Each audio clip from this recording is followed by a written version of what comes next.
Good afternoon and welcome to another edition of Doctor to Doctor in the chat room. I am so happy to have you guys back with me another Saturday, and I am so happy to have this panel of beautiful women with me here today that you are going to hear from momentarily.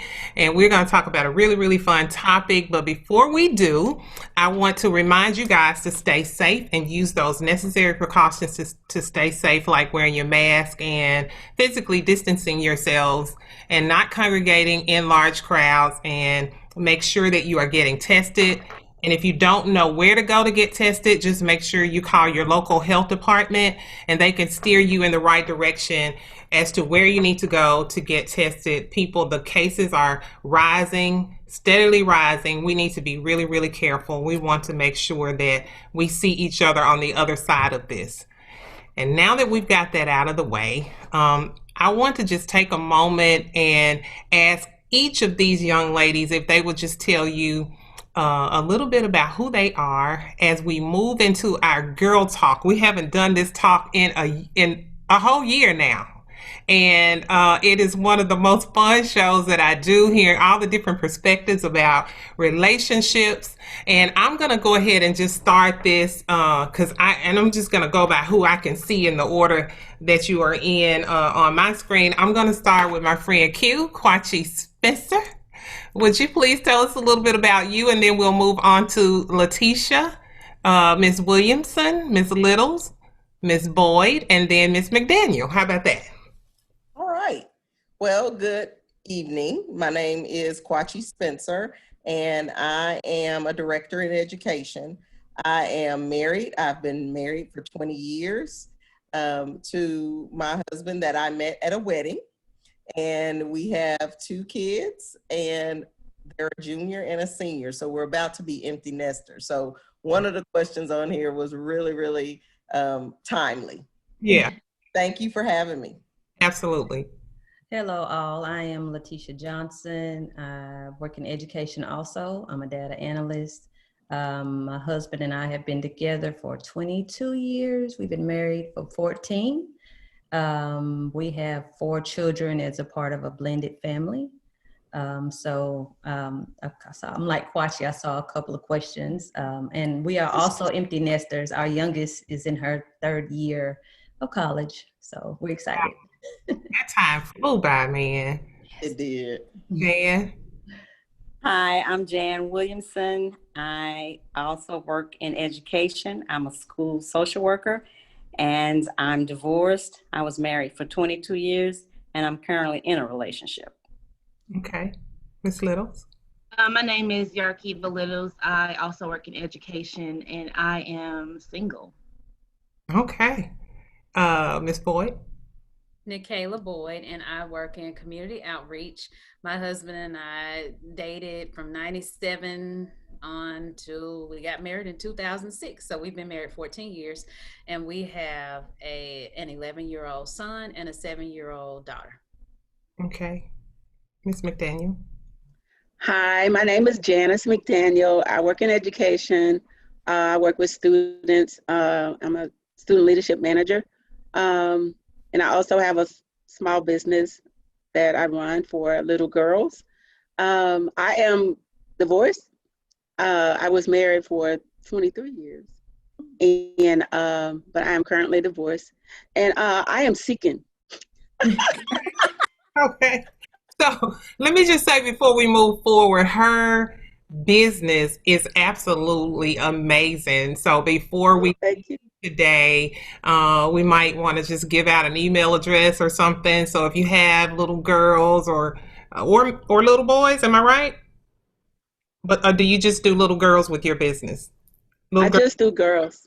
Okay, so if you have a little girl and she's having a birthday or any type of special event, oh my gosh, it is an awesome business. So we'll want to hear more about that. You can give us that information before we leave today, okay? Okay, thanks. So girls, so like relationships, they start, right? They start with somebody pursuing somebody, and traditionally the man pursued the woman, okay? But we're in 2020, and I don't know how much you folks that's been, cuddled up with the same person for 39 million years. But how do you feel about women pursuing and being the heavy lifters in terms of pursuing a relationship and just being the chaser?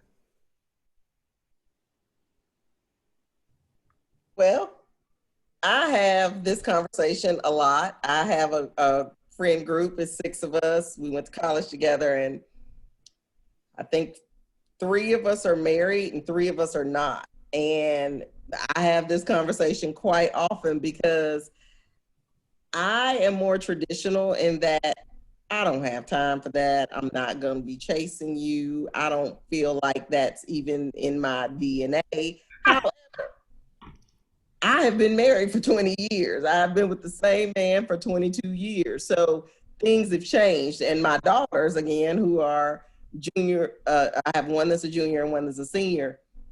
They always say, "Oh, that's so old fashioned."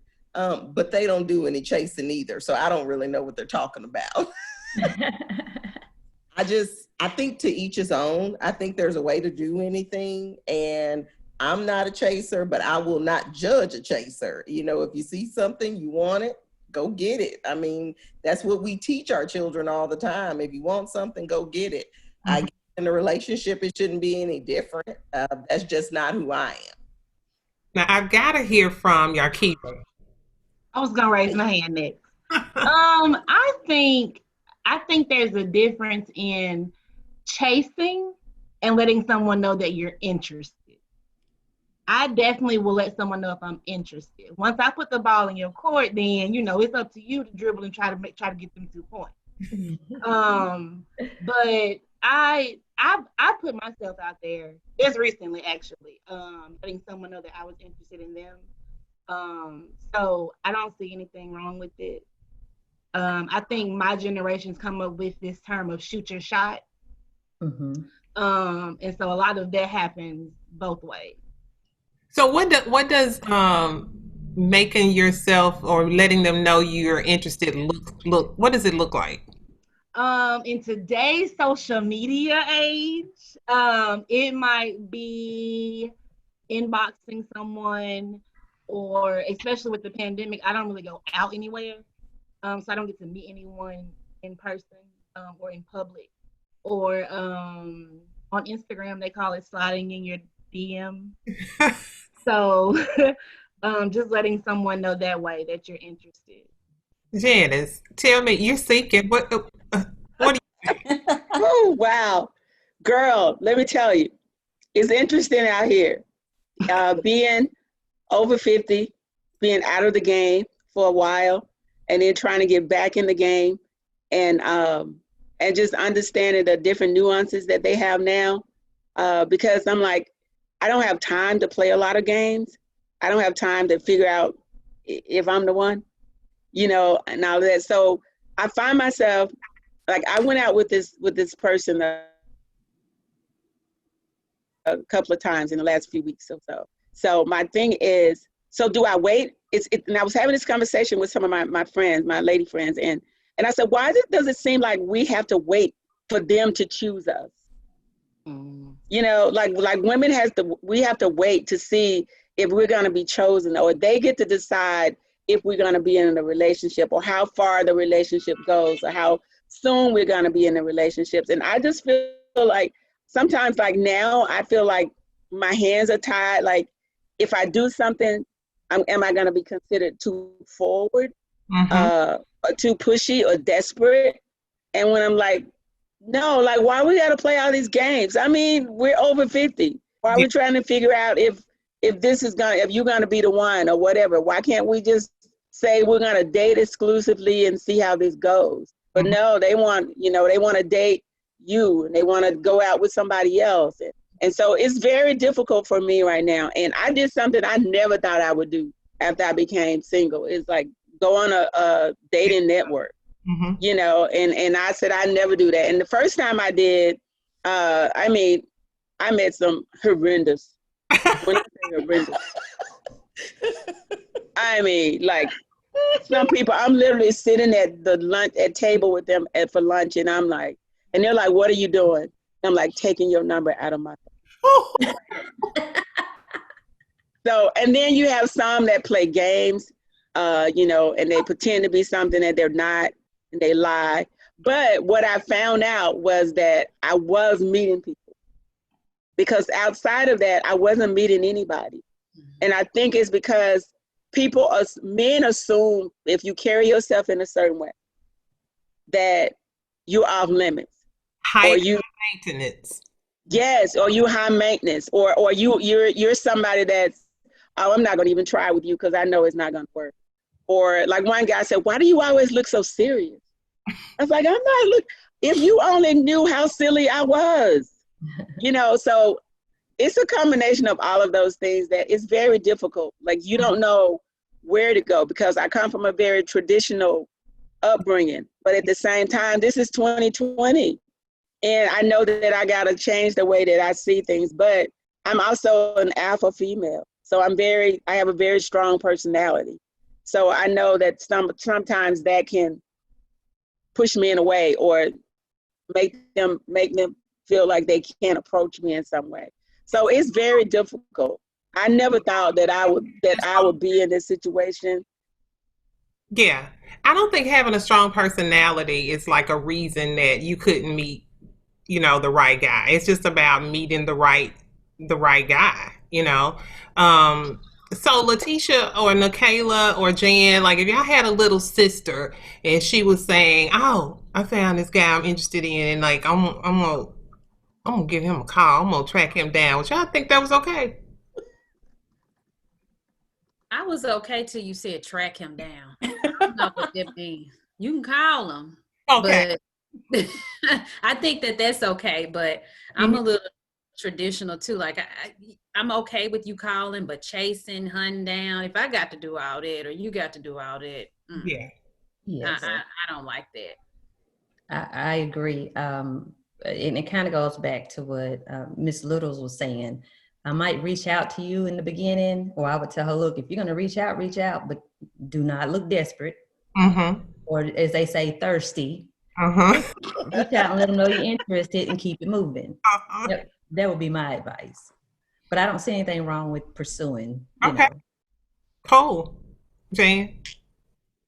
I would probably ask her to see what she could find out about him regarding his personality, if she knew his friends, or, of course, if she met him at a grocery store, then, maybe not. But I'd try to find out a little bit about his personality to see whether or not that would work. But there's nothing wrong with flirting. Okay. Yeah. And you flirt. If you flirt with someone, unless they were living under a rock, they would know that you were flirting with them. She is the master of flirting. Okay, so we've got all these, 22 years, 27 years of relationships here. Do you guys consider yourselves having connected with your soulmate? What is a soulmate? How do you know when you've made that connection? Lateasha, I'm gonna start with you because Yeah, I'm gonna defer to the married women now. When I saw that question, I kind of referred back to when I first met Dee, which originally I did not like him. I really didn't. And it wasn't until we went on our first date, like 2 months later, that I thought everything was different. Like, the air smelled different, everything, like a perspective, putting things into perspective was different. And it wasn't that we couldn't agree on it. We had so much in common, but so many things that were like yin and yang. But at the end of the day, we were able to come together. It's a weird feeling. I know they say, oh, you get this little tingly feeling. Not really, but you feel so empowered when you're with that person, you're around that person. I've never had to worry about security as far as being protected, may it be in the house or in the streets. And to me, I think that's how I felt like Dee is my soulmate. No matter what came before me, it's just a different feel. It's your whole body. And it might be a tingly feeling. I don't know. Yeah. But again, everything's just different. The perspective of everything is magnified. So when we folks over here, the single talk about me guys, and we, well, I don't know. It seems like this, or you don't have any questions about it. Is that one of the things? I mean, what is it to you, Nikayla? Um, I was hoping you wouldn't ask me this because I can't put it really into words. It's really hard to describe. I think, and I don't want anybody to take this out of context, but like my husband and I have been together so long, and I really can't imagine life without him. I could go on, if I had to, but I don't want to. Mhm. All of the big things, the small things, I want to share them with him. And there is nobody else that I want to do that with, if that makes sense. I don't know how, well, truly, I'm gonna tell you, the good Lord told me in a dream, really, before we got married, that he was my husband, and I didn't want to marry him. I was like, no, that can't be right. Can't be. Because we were on like a hiatus, and I'm this person. When I'm done, I'm done. But I am a Christian. I did seek the Lord, and he told me that this is who I'm supposed to be with. I don't know that everybody can recognize or hear when God is speaking, but he spoke to me, so there really was no question in my mind. Now, has it been easy the whole time? Absolutely not. I have to remind myself that the good Lord told me, especially through this pandemic, Yeah. but yeah, that's how I knew. Q.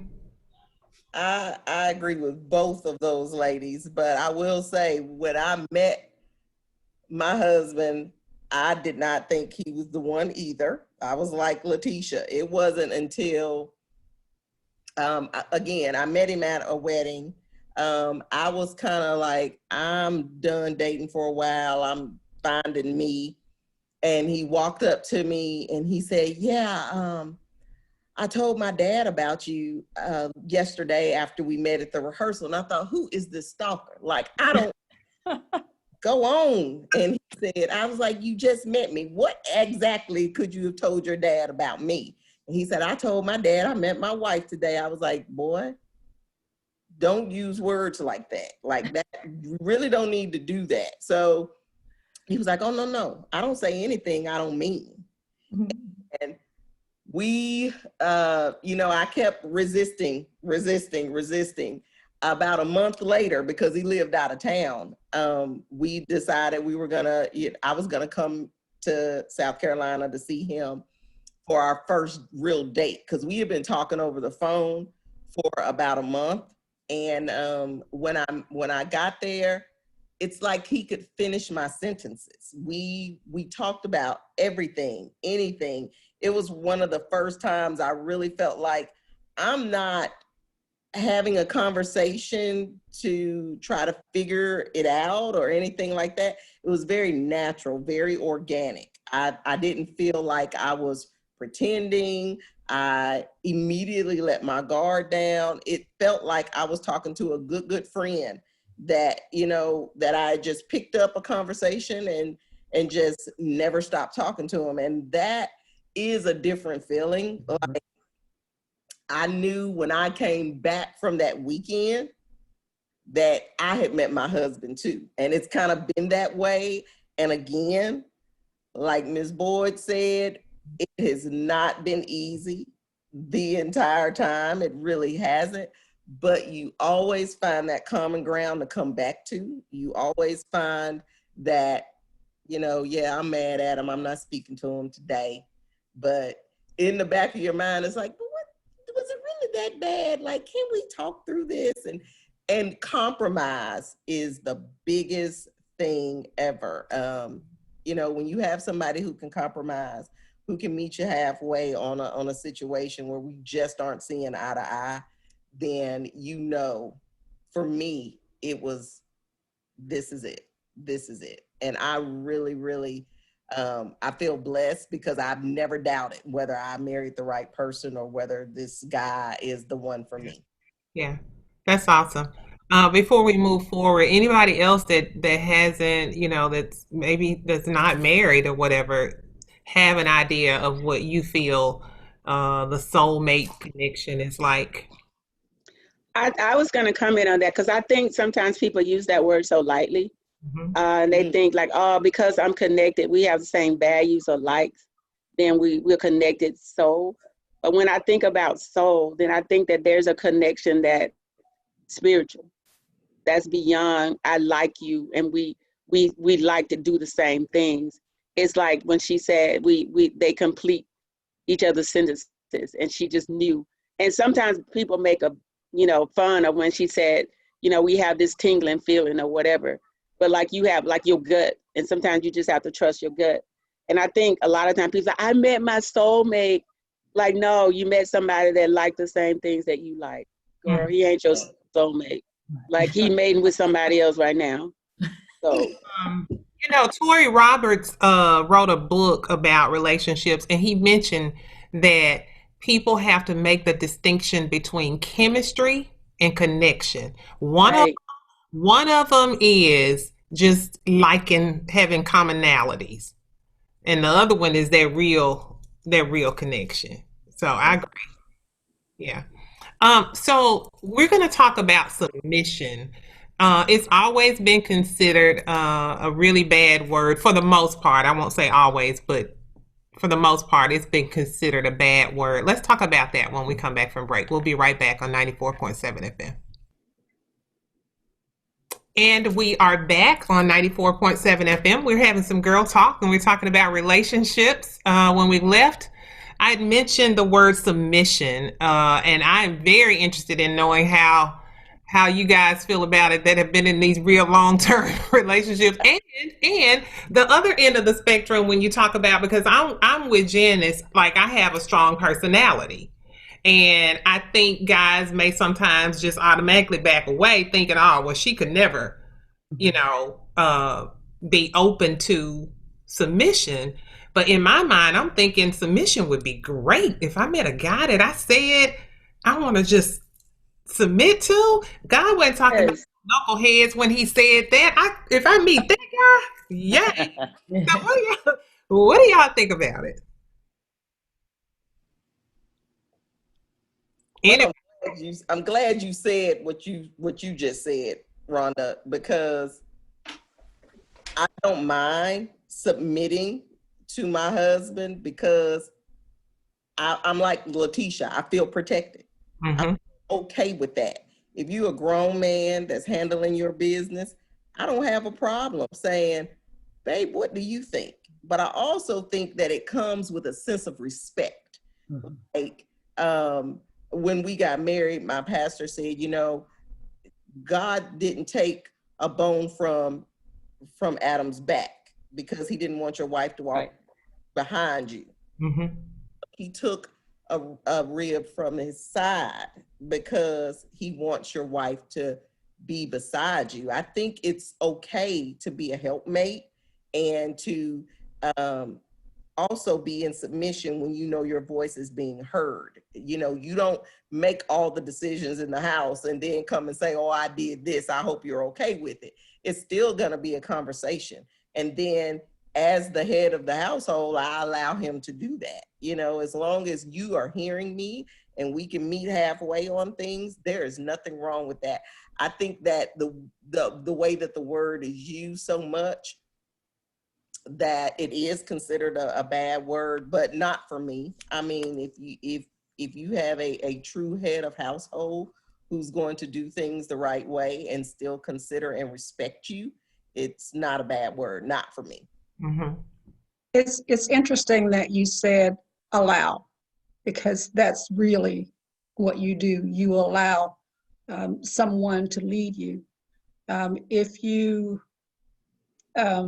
if somebody is respecting your talents and your gifts, there are some people who are really, really bad with money. It might be the man of the house. He's really bad with money, and he recognizes your gifting with money, right?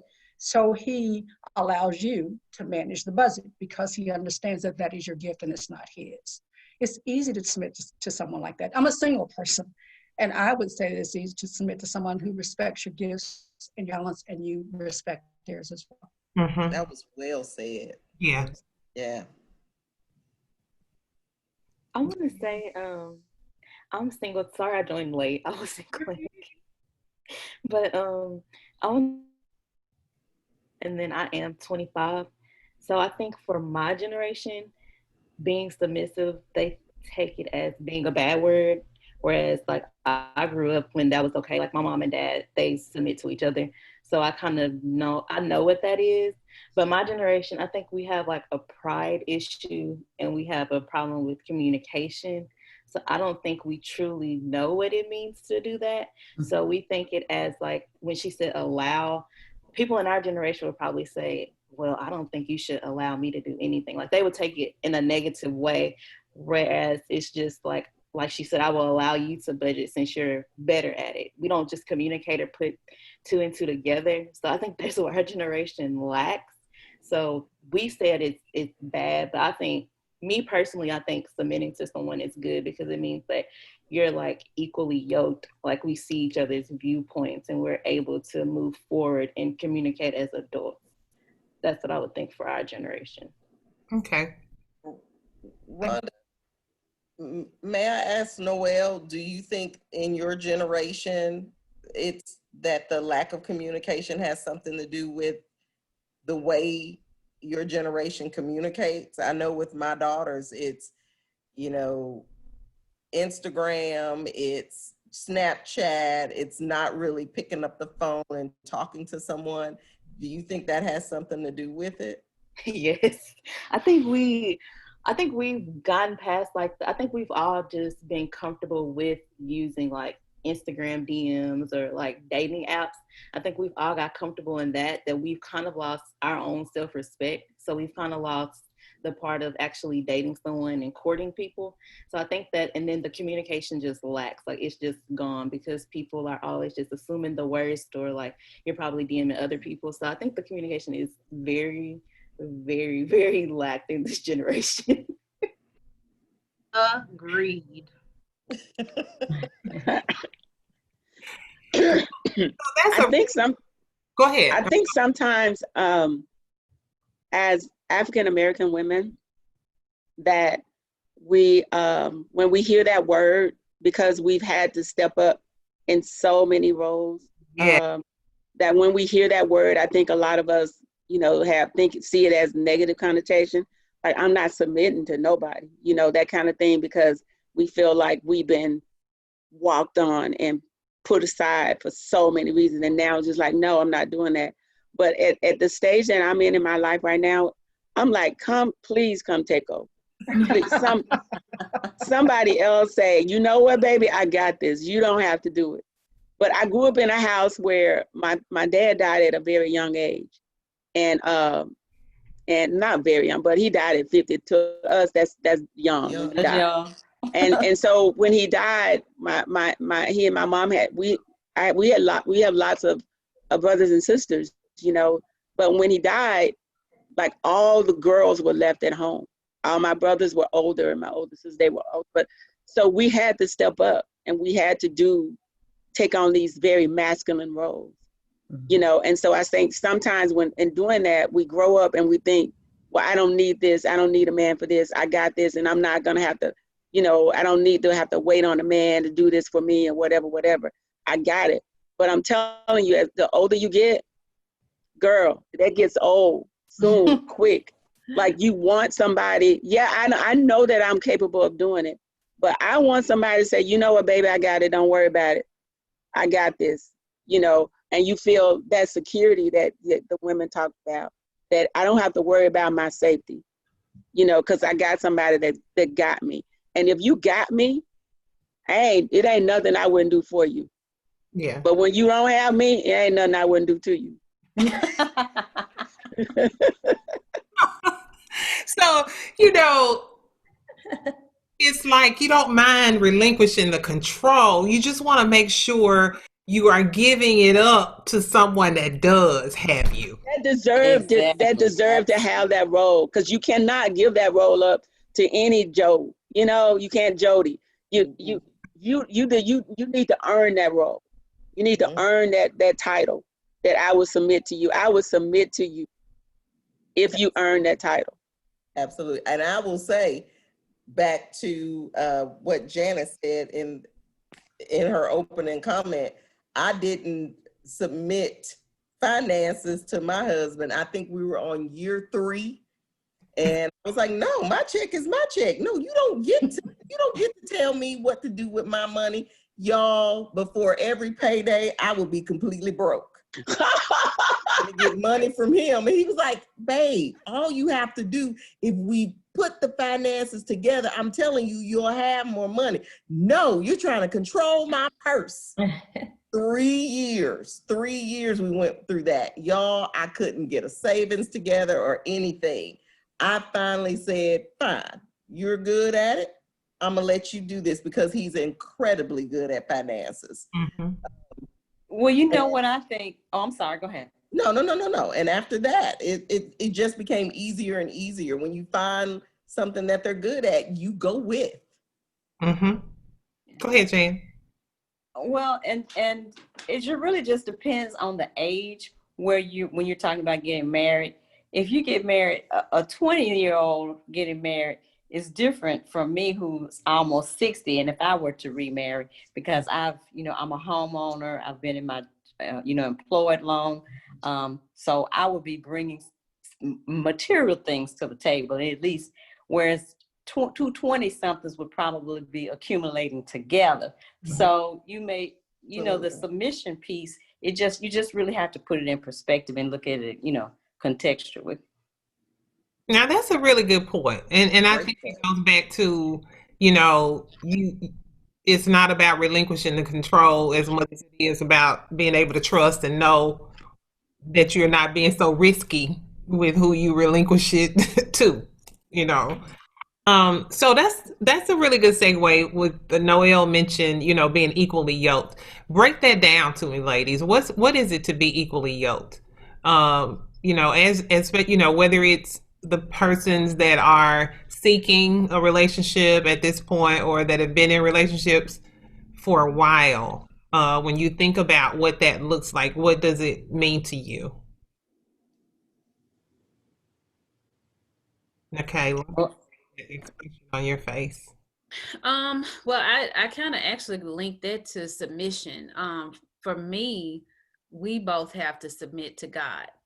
Now, we haven't always been on the same page. Like, we, of course, grew up Christian. We met in church. But we've been at different levels at different times during our relationship.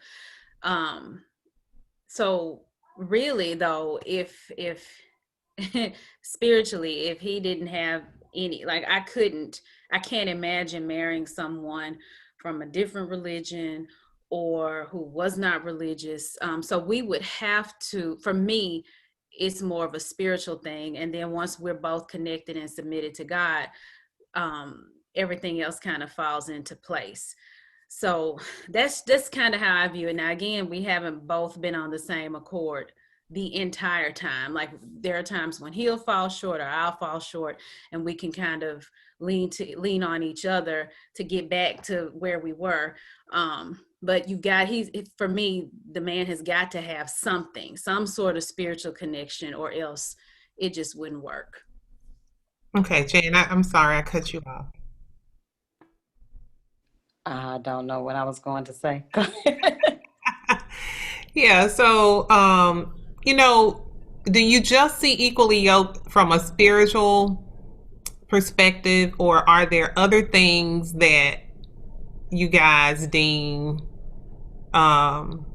relevant to the whole idea of being equally yoked? I'd say other things. Although I married a non-Christian, I believe it was problematic, but Christians have a very, very high divorce rate. So you can marry a Christian and it still doesn't mean because you're both Christians that you're going to make it work. So I think equally yoked, again, finances, employment, who's going to do the work around the house. You just have to try to be on one accord as much as possible. Although we're both human and fallible, so you're not going to always agree. But that's why I think premarital counseling is so important. That's So important. So when you got so when you're talking to guys, like ladies, when you meet a guy and maybe he doesn't communicate or express himself in the way that we would want him to, is that being superficial to say, oh no, he don't even talk, you know, like is that part of the equally yoked thing, or Yes. is that us? No, No. it's hard. Like we No. wouldn't have made it to marriage to, if we got to connect over something, Right. of course, spiritually, but other things. So if you can't put a complete sentence together and that's my hang up, then we probably won't make it very far, So yes, everything, there are other things besides spirituality. Yeah. Absolutely. I totally agree. I tell you, back in my dating days in my 20s, I dated a guy for a while, like maybe a year and a half. And like his idea of a good time was, I'm off on Thursday, so I'm gonna drink the whole Thursday. What? We got some other stuff to do, right? Like you can't think of anything else to do with your Thursday that you're off other than drink it away. Yeah. Like I knew then we weren't equally yoked because you're not focused, you're not centered. You're a party guy, Mhm. and all that you want to do. And then I met a guy in college and thought, oh, he's perfect. He's smart. He's this, he's that. I had one conversation with him. He didn't eat meat, and I'm a carnivore. He didn't watch I hear you. sports, That's what I'm talking about. and I like sports to almost a fault. Like Yay. on Sunday, all I do is watch football till I I'm go to calling you, girl. call me. And I'm like, I cannot be with somebody who is a vegetarian that does not watch sports. How much your earning potential is. I'm not going to do it. So I think you gotta be equally yoked in other senses other than the spiritual realm, because that is essential. But if you're just spiritually yoked and nothing else, I don't know how far you're gonna make it there either.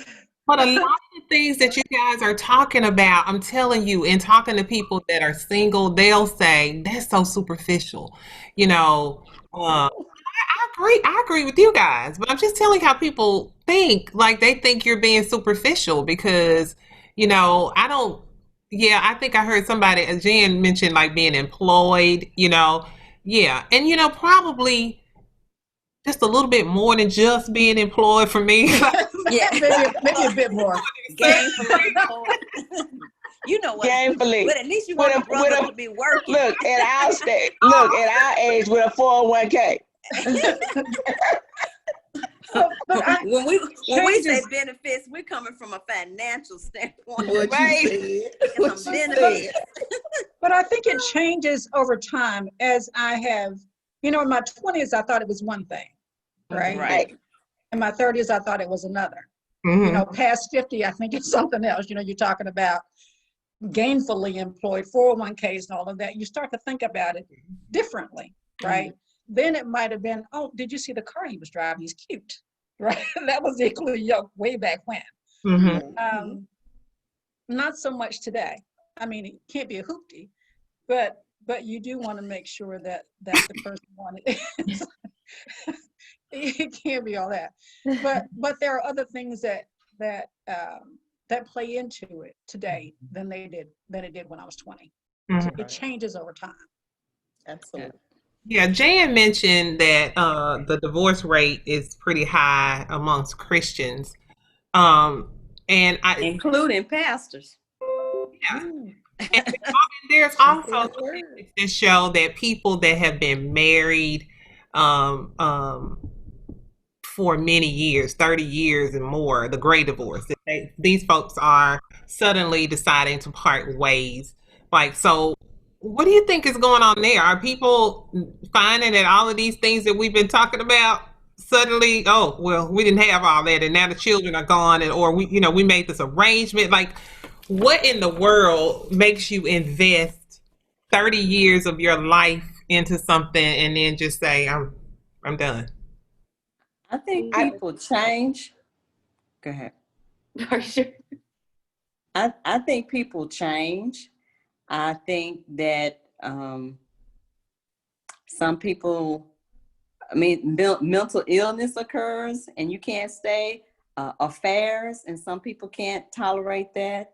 And then sometimes I guess you just wake up and look at each other and say, we'll be better as friends, you know. But I do think that the divorce rate could have been higher 30, 40, 50 years ago if women were in the workforce like they are today. I know for a fact that women stayed because they couldn't move. That's fair. They Good. couldn't move.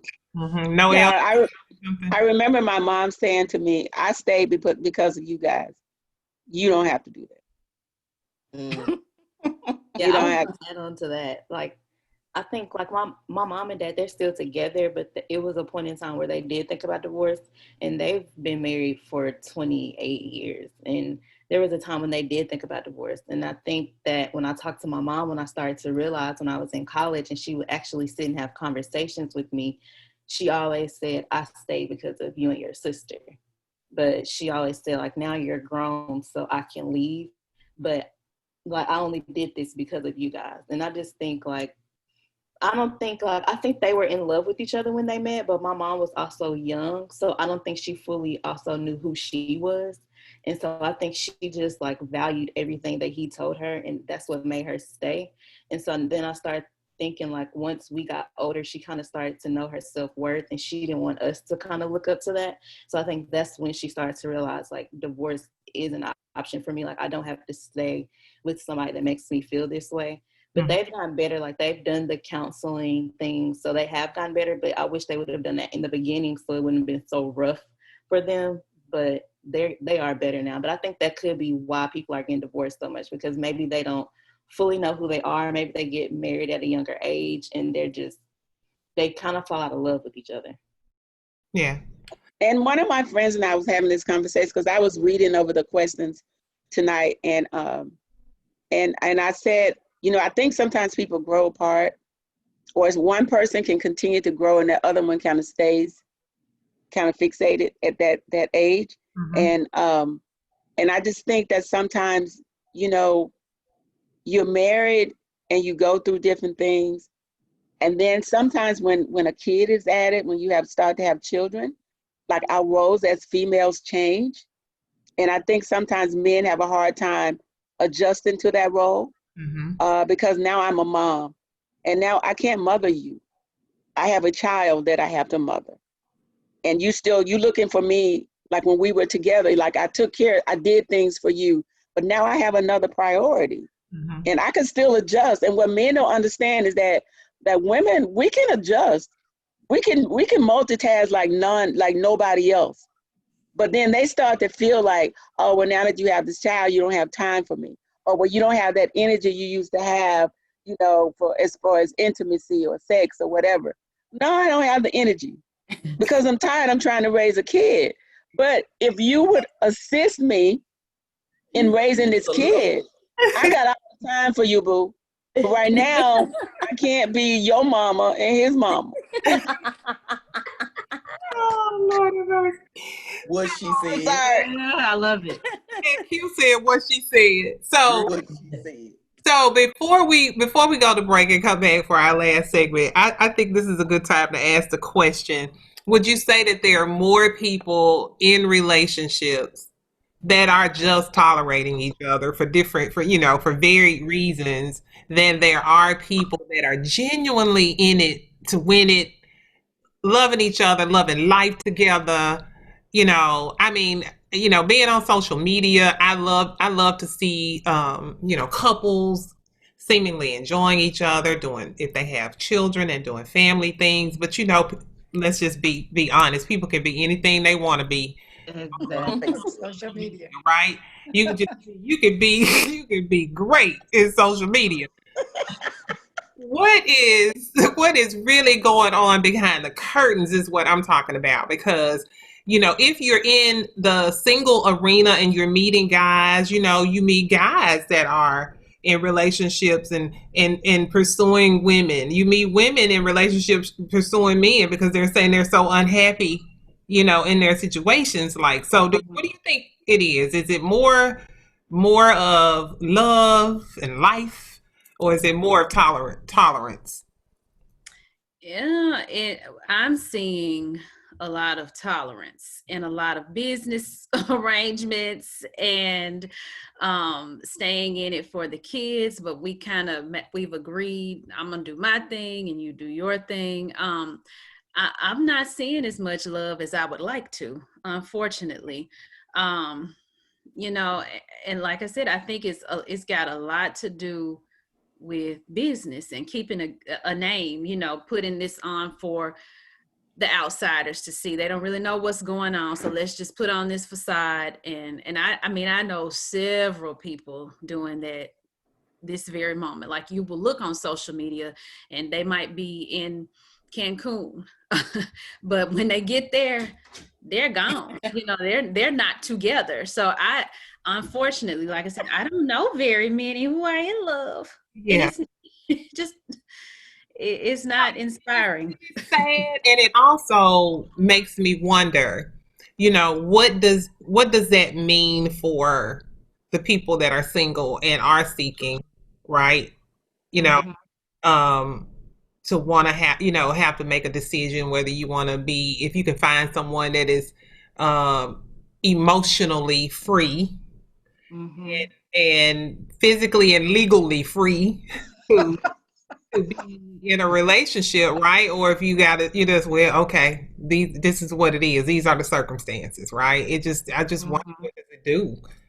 And what does it do for those of us who are married and need to look somewhere else for hope too, where you start getting on my nerves through the pandemic, like. Right. I get that. Yeah. I see a lot of people who are married. I work with a few people that they're in it for the convenience. For 30 years, I don't see any reason to do anything different. I haven't slept in the same room with my wife in 15, 20 years, but hey, we got 2 kids, we got a house. I try not to surround myself with people like that. I actually have a friend group. It's 3 couples. We travel together. We go out together. We have our holidays together. Every other year, 1 year, we take an adult vacation together. And then the opposite year, we take a vacation with all of our kids. Beautiful. Yeah, that's a really great. That's beautiful. You need that. You need that, and you need to be continuously uplifted, because we all know on those days where it's like, talk me off the ledge before I go to jail, because let me tell y'all what he's done. Girl, but you love him. The human handcuff. He'll come back and apologize later. So, you need that encouragement when you are having a bad marital day. It doesn't mean it's the end of the world. It just means you're both human. That's right. And so I try to surround myself with positive couples like that I know genuinely love each other and are in it for the right reason. But I do see a lot of couples that are just, they're not interested in one another anymore. And I have a friend that's a social worker. She's a therapist, and she says, the 3 of you are very, very fortunate and blessed, because I see a lot of couples that come through and they haven't liked each other since they practically came back from the honeymoon. So I don't think it's just me and Miss Boyd. I think my therapist friend said it best. Half of her clients that come, their marriage is beyond repair. Yeah. Well, what a great framework. And that's some good tips for people that, like Nikayla, that's trying to make sure You know, she have some good ways of keeping things up. So I think the theme has been, you know, the ones of you that have been in long-term relationships is, you know, it ain't easy. Everybody's saying it ain't easy. So let's talk about how you keep the home fire burning. And we're going to talk about that in a moment. Doctor the Doctor will be right back. And we're back on 94.7 FM. Ladies, how do you keep your home fire burning? How do you keep things exciting? I think Quache has started giving us some good tips on some of the things that she does, but just thinking about it daily, you know, and living in a house with someone, and especially during a pandemic where you rarely get to, you know, say that, hey, we're gonna go have some girl time or some guy time or whatever. How do you keep this home fire burning? Y'all giving me dead air. I was gonna say, I can start off with Well, that look, one. go ahead. Um, and everybody, I mean, you guys don't know, but my husband is probably like, he should have been with the kings of comedy. Yeah. Really should have. So he's really great at it. Was constant laughter, but for me, I feel like I'm funny too. I may not be as funny as I think I am. Yeah. But I'm the spontaneous one. So I'm the one that when he comes home and I know he's had a long day, I might have a Nerf gun sitting on the front table with a note on it. And I'm somewhere hiding with my Nerf gun, already waiting on him. And he already knows when he reads that note that it's on. And I you know, and I might leave him an extra clip or two somewhere else around the house in case he run into it. But that, I feel like those small things like that with him are stress relievers. So before you come in the door complaining about your day, because I know you've had a long, rough day, I'm gonna try to go ahead and let you get some of that off of you before you get in the shower and get in this bed tonight. Yeah. So we just I like to do different things like that because he's gonna do whatever anyway. Yeah. So, yep. Noelle, what do you think? I want to hear from the youngsters too. Honestly, I don't know. None of my relationships have worked, so I'm taking notes. I have a whole pad right here next to this laptop. Yeah, I'm Writing down taking notes. everything. That's Everything. You got all notes, Yarkeva. Yes, Rhonda. Yes. This is Jan. Well, one thing about relationships, you cannot take them for granted, and they do not grow and thrive on their own. Right. And just like you make dates with your girlfriends, you need to make I have a friend who has a business, and she purposely pencils in dates with her husband because she is so busy as an entrepreneur. So you have to, just like you wouldn't let that car sit up that you love and pay that note on every month, then you have to make your marriage or your relationship work, and you have to put in that work. That was going to be my exact comment. You have to make time for dates.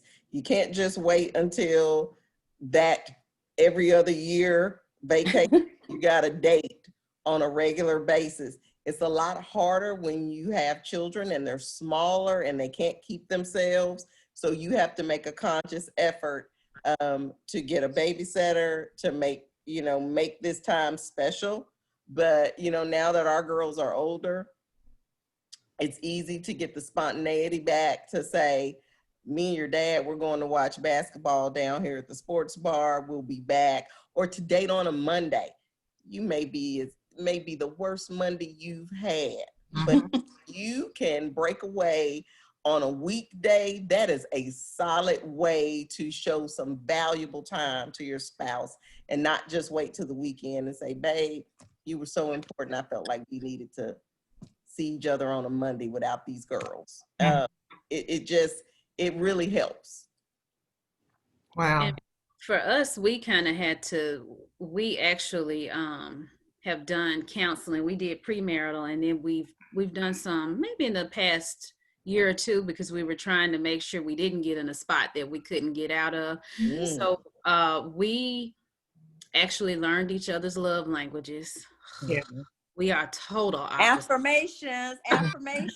And I don't give them. That's what he loves, and I have to, but I have to be intentional Exactly. because it's important to him. And so he's in turn doing the same thing. For me, it's, I can't remember what it is, but it's like completed tasks. I can't remember the name of it. Hey, Acts of service. That's it. That's it. Clean up, wash the dish, all of that. And that'll really make me happy. You can pretty much get what you want if you clean up, something less, one less thing for me to have to do. So yeah, just we've had to really be intentional about learning each other and doing what the other person likes. And we've had to take breaks from social media because we'll be in the house in the same bed on the phone looking, scrolling, texting, when we could actually be communicating with one another. So just little things like that has worked for us. Janice, you were talking about Janice McDaniel. You were talking about earlier about how being in this space where you're seeking, and just how you've had these horrific experiences and all that. Has it changed the way you approach your seeking? Oh, definitely. Oh, definitely. Because when I first started seeking, I was recently out of a divorce. So everything was new. So then I just took off a year. Like, you know what? I'm giving up on y'all right now. I need to get to know me. Because what I realized is that I had been a mom and a wife all my adult life. And I had to get to know who I was as a person outside of those roles. And so once I did that, and then I tried to, look back on past relationships and look at what did I do wrong? What can I do different? But also it kind of made me very, what's the word? Jilted, kind of, like, oh no. So I may give up on a relationship too early because I'm just like, I don't have time for this. You said you were gonna call and you didn't call, dude. Really? Call. That kind of thing. Or you say you were gonna. My biggest thing that I found out, if you tell me you're gonna do something and then you don't do it, and then you don't respond to even say why you didn't do it, don't call me. So it's kind of funny because now, you stop trying. I'm trying to date again. And so this one guy said to me, I said, I took your number out of my phone. You said you was going to call and you didn't call. And he said, so if I'm trying to be your friend, would you take your friend's number out of your phone? And I had to really think about it. And I was like, no. He said, so why do you give up so quickly? Why do you write people off so quickly? So I was going to ask you, do you think you self-sabotage sometimes because of your experiences? I probably do, but some of them need to be sabotaged.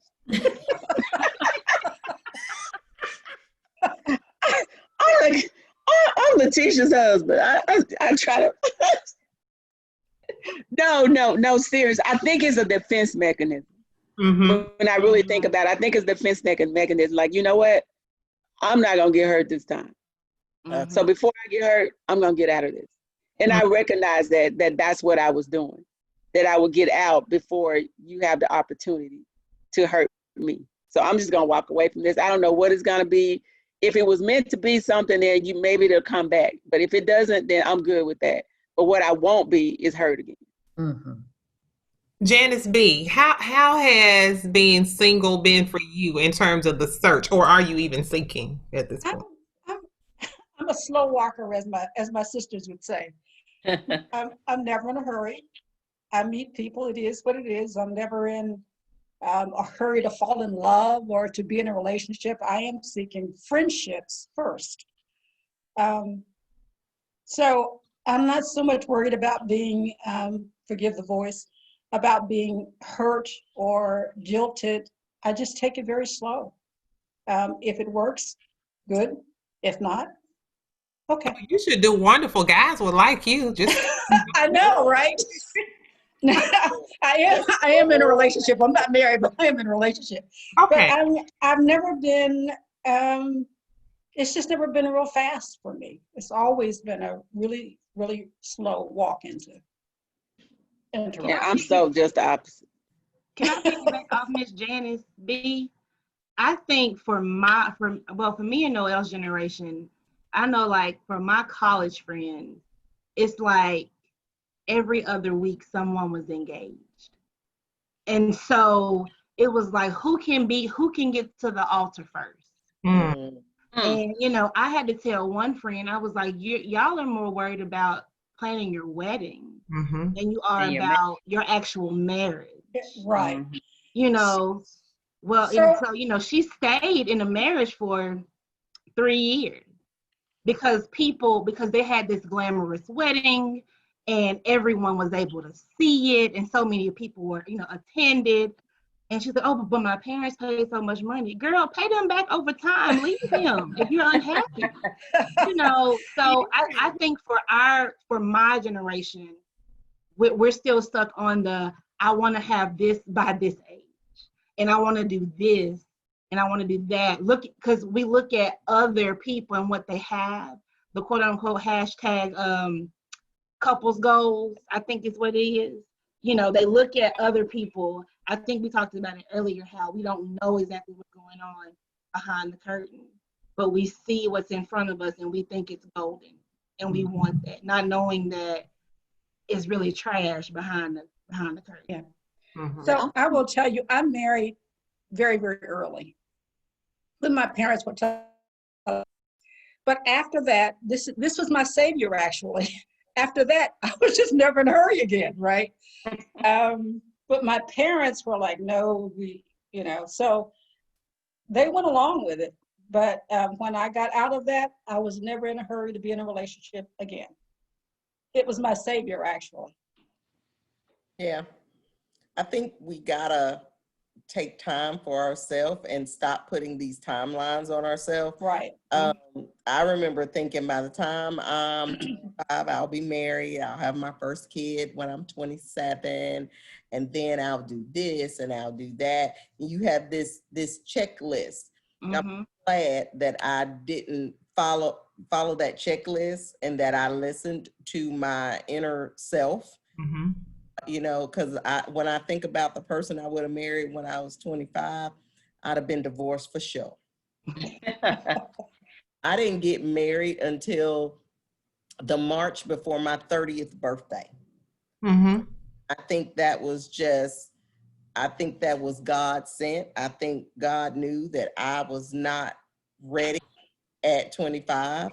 And I think we have to be honest with ourselves. And you know, y'all's generation now, y'all do some really big things with weddings these days. So I can see, getting married, cocktail hour, the whole 9 yards, say yes to the dress like y'all do it big.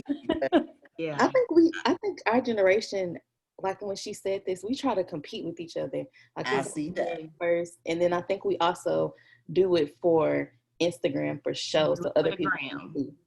And I think we get validated from other people's feelings, or if somebody likes this picture, whereas we aren't like really in love with each other or focusing on each other. We're just focused on, let me see if this person likes this, or let me try to outdo her wedding. I think we just go past that. Our generation, we try to outdo each other. When we do lavish stuff, it's because we see somebody else that did a cocktail hour and we're like, I'm gonna beat that cocktail hour, so we're gonna do that too. Like, we just don't care. And I used to do weddings. I used to plan weddings for probably your generation, the older millennials. Y'all ain't got no money. That's why I got out of it. You trying to do all this, half your cake is styrofoam. You know, so, but I agree. You know, that's literally why we got out, because people would want to be able to post things on Facebook, and I want to go live, and I want to show this and show that. So I definitely don't disagree with what you're saying. So do you think a lot of that is for social media? Again, bringing back the whole conversation of you date through social media, you come through social media. So now you're planning your weddings for social media. That seems like a recipe. For us to move towards a close, but I have to ask this question. Q was talking about, she this time she didn't put these time restraints on herself about when she should do this and do that. What do you guys think about how long people should date before they get married? Is there, I mean, there was a standard back in the day. I remember there was like a 2 year standard or something, you know. But again, we're in 2020. Again, we're talking about women like myself over 50 meet somebody, and do I need to wait date for 2 years at least before I get married, or can I just do that thing? It just I think it depends on whether or depends not on you the want to be person. married. Say what, Jan? I said, just depends on whether or not you want to be married. Right. That I've known people who dated for months and they've been married 30 years. I've known people who dated 10 to 15 years and they didn't stay married. So I do want to acknowledge a couple today, though. I lost one of my friends today, and she was married for 37 years, and they had no separations. They were two beautiful, smart, productive young people, and she was sick for a while, and her husband was so supportive, as he should be. But I just wanted to acknowledge her memory and their marriage, 37 years. And her name? Sheila. Sheila Liddell. Okay. Well, prayers to that family. I want all of you to just offer some final thoughts. Janice McDaniel, I'm going to start with you because I want you to tell us about your awesome business. Okay. Oh, okay. And give us some. I thought you wanted me to tell you about a new man or something. Yeah, we don't want to hear anything else about it. No kidding. And then we'll move on, and you guys also offer us some final thoughts as we move to a close. And thank you all so much for having me with me. This is always so much fun. I like it. This is really great. But I have this business. It's called Sparty Girls, like Spar Girls, SPARTYGIRLS.com. And it's a mobile spa bus for little girls ages 4 to 13. And my coworker and I started it because we wanted to give this whole fantasy and this whole beauty glam thing for little girls of color that don't get to do that, And one of the things I found in doing this business is people love their kids. No matter how much money they have, they all love their kids and they want the best for their kids. And we've done parties from anywhere from North Memphis to Eads, Tennessee, and everybody wants the best for their kids. And it always brings me so much joy to see just the joy on a little girl's face just by getting her nails painted and her toes painted, especially little Black girls. Yeah. Noelle? So you can follow us on Instagram or Facebook, and we go to our website, that's spartygirls.com. Thank you. Thank you for being here. Noelle? Hey, I just want to say I appreciate listening to everybody. I took notes because I am still I'm trying to start back dating. I know after a while, my last relationship, I had to go to therapy and it was just a lot going on. And through therapy, I've learned how to love myself first. And I think that was my problem in past relationships. I validated my feelings with somebody else. So my advice would be to figure out who you are first and don't listen to the timeline. Because I think when you get so stuck on the timeline, because I had a timeline by 25, I wasn't still going to be in school. I was going to be married, have kids. And I think when I was so focused on that, I was trying to force relationships to work because I wanted that to happen by this time. So I say, don't force it and know what you will and won't accept in the beginning so you won't face that hurt. Because the non-negotiables that I know now, I'm like, why did I put up with that back in the day when I could have cut that off, saved myself from hurt? So my advice would be just love yourself first, figure out your non-negotiables so you won't get hurt, and take your time. Don't focus so much on the timeline. Those are really awesome. Lateasha? First of all, I just want to say thank you to everybody. Thank you, Rhonda, for the invite. This was awesome. I really needed this today, the girl talk. So I'm already going to put myself in the next one. Absolutely. I'll do that for you. And you know, the advice that I would have for, you know, somebody who's single, just looking, is to again, just know your worth, know your value, you know, what you can and cannot take. Go ahead and set those goals so you know from the beginning, oh no, this is, and you know, what is an absolute no, you know, so that way you're not dealing with a bunch of junk in the beginning and then that happens. And those, for those that are married in relationships, just to continue to, communication is definitely a key, but to continue to communicate and pray and seek God, and everything else will fall into place. Absolutely. Jan Williamson. Ditto to everything that's been said, but you know yourself. But as you grow and get older, you know more than I think I know a little more at 59 than I did at 29. And it's important to see your partner in various aspects of their lives. See how, not just how they treat people who they work with, but see how they treat people who are in the food and beverage industry, just people who may not be as educated or have as much money, or see how they treat their mom, and it's just important to see. I see Miss Spencer. It's just important. Don't rush it.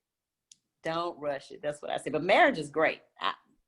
I'll probably do it again. Yeah. Nikayla. Me too. Nikayla. I think I shared earlier that my husband and I did counseling before we got to a place where we couldn't get out of. I would encourage all married couples, happy, sad, whatever, get counseling. You're going to change throughout the years. Get the tools, Right. like Lateasha said, to communicate. Get the tools so you know how to argue, you know how to come back together. Just don't wait until it's too late. You know, Nikayla, when I do the show on mental health and trauma, you know, we always talk about how taboo mental illness is, you know, in our culture, and all of that, and people being open to saying, I need help. And we were talking last week about how when Michelle Obama came out to say, hey, I've been dealing with depression, and how helpful that was to so many people. So, you know what? I've been kind of depressed too. I think I've been dealing with that too. And I think when you can say, as a couple, and one that's been married for the time that you've been married to your husband, and you can say, but still, you know, as great as things are, we still have to seek counseling sometimes, you know. So thank you for that. Ms. Janis B. So thank you again for this, Rhonda. What I'd like to say is, for married, single women need support from other women who will be honest with them, tell them the truth, and support them. You know, you sometimes hear somebody say something crazy. Yeah, girl, I'd go do that. You know, that's not the kind of support that we need. We do need honest women around us who love and care for us. So I thank you for this platform. Absolutely. Yarkeva. Thank you all for your wisdom and the advice, and thank you, Ms. Rhonda, for inviting me to this conversation. Being, I guess, an older millennial, and trying to date in the middle of a pandemic is insane. Just because I don't go out into big gatherings and things like that outside of going to work. My advice, I think, is a little bit like Noelle's. Not one of my relationships has worked out. And I think a big part of it was I didn't know who I was. And I set a timeline also, thinking I would have certain things at certain points and certain times. And when they didn't pan out, I also tried to force a whole lot of things that I knew better than to force. So I appreciate everything that you all have said this evening, and I have a lot of notes to look over and read over later on. Rhonda, go ahead. Go ahead, Jane. I want to say two things. beware of mama's boys. Beware of mama's boys. Seriously. And secondly, when you're upset with your partner, watch who you tell your business to, because your friends and family, they're loyal to you. Yeah. And you could be wrong, and you may forgive your partner, and then your family or your friends are going to be ticked off and remember everything that he or she did. And of course, they weren't there. They just have your story. Awesome point. Awesome point. Awesome. Oh, thanks for listening to my stories, Jen. All right, Kim. I would like to again thank Rhonda. This has been fantastic. This is a wonderful platform.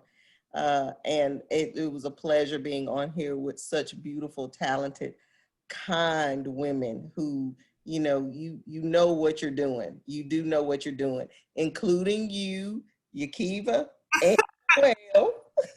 You know what you're doing. Give yourself time, give yourself grace.